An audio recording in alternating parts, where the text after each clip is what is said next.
Michael Quiroga a des choses à vous dire. Alors bonjour Sophie Dulac, bonjour Océan. Je suis ravi de rencontrer des passionnés de cinéma comme moi. Vous êtes passionnés de cinéma indépendant. Alors cinéma indépendant, c'est pas vraiment la grande vadrouille. Voilà, non. Entre autres à cause du traitement du pitch. Alors le pitch, c'est l'histoire en 2 mots. Vous voyez, pour bien comprendre la différence, prenons un pitch simple. Un homme et son meilleur ami tombent amoureux de la même femme, s'engagent alors un ménage à 3. Ça, c'est le pitch du film indépendant. Pour que ce soit un blockbuster, un film dit commercial, il faudrait rajouter des éléments. Il faut que la fille dont ils sont tombés amoureux soit en réalité une extraterrestre tentaculaire envoyée sur Terre pour être fécondée dans le but d'engendrer une race hybride destinée à éliminer l'humanité, et que l'un des 2 gars soit en réalité un super ranger de l'espace envoyé depuis le futur pour empêcher la destruction de la planète et sauver la vie de son ami qui est en réalité son arrière-grand-père, le tout en essayant de ne pas causer une catastrophe temporelle. Et l'action se situe bien sûr aux États-Unis, évidemment, alors que le film indépendant, ça se passerait plutôt à Créteil.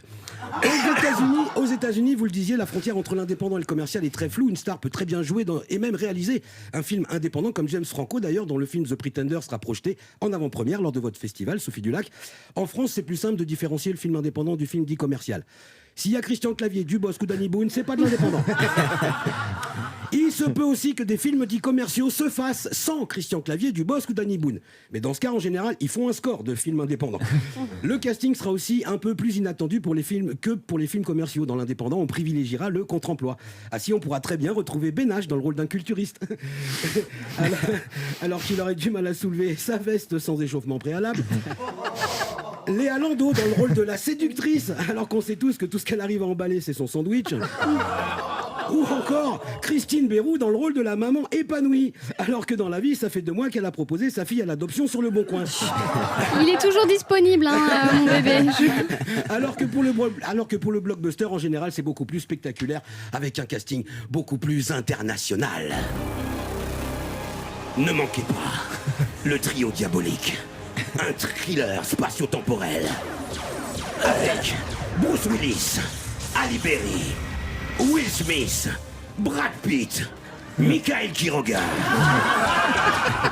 Alors, c'est vrai que dans les films à gros budget, les sujets sont souvent balourds, mais avouez que le casting a de la gueule quand même. Alors, autre différence marquante, c'est la bande-annonce du film, une bande-annonce de film indépendant. C'est mesuré, c'est intelligent, c'est... Il y a lui qui aime elle. Elle aime lui, mais elle aussi aime l'autre.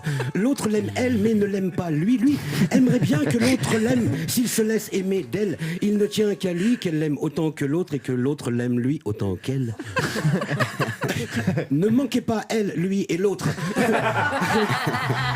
Lauréat du Pélican de Prague, de la Plume d'Or de Copenhague et de la Musaraigne de Cracovie.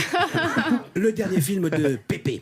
Alors, Pépé, alias Pedro, Asbjörn, Guadalupe, Einstein, Bar, Dupont, Goudak Sherpa, le réalisateur hispano-suédo-panaméo-israélo-germano-franco-tibétain, plus connu sous le nom de Pépé, parce que sinon, on n'a pas assez de place sur la bande-annonce.